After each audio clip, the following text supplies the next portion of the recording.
After the third and final Forrest Hall Task Force open meeting on Thursday night, MTSU student and alumni protesters marched across campus to President Sidney McPhee's house. This is what democracy looks like! You can't stop the revolution! You can't stop the revolution! We are the revolution! We are the revolution!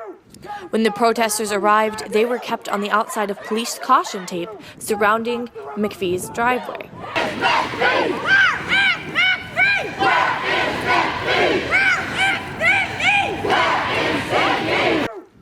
After a few minutes of waiting, protesters were greeted by McPhee in his front yard. As you can see, it's not just black students who are here today. It's not just white students that are here today.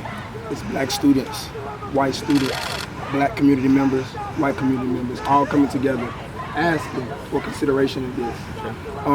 Our feelings have been greatly hurt, and we feel like our feelings have been disbanded. But we want those stakeholders, those who agree, those who disagree, to have the opportunity to give their input, and then a decision will be made.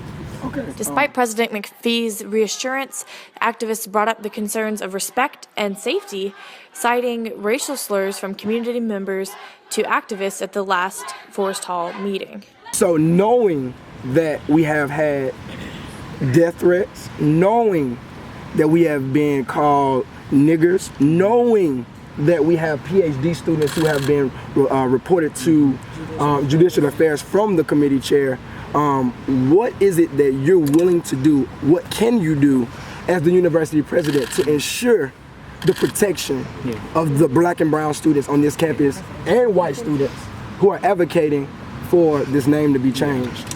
And let me say, you articulated that very well.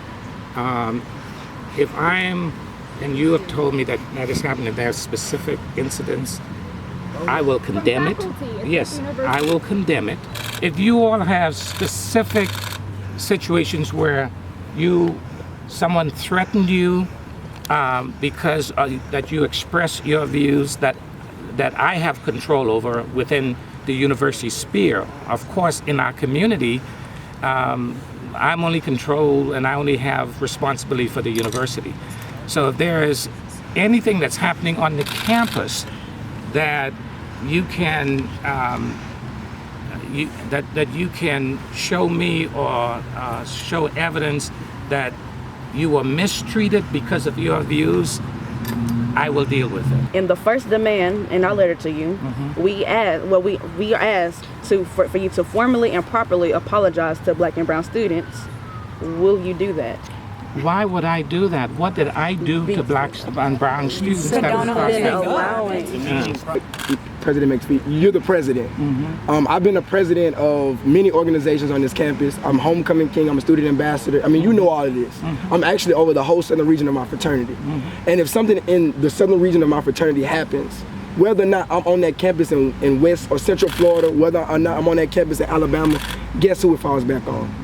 Me.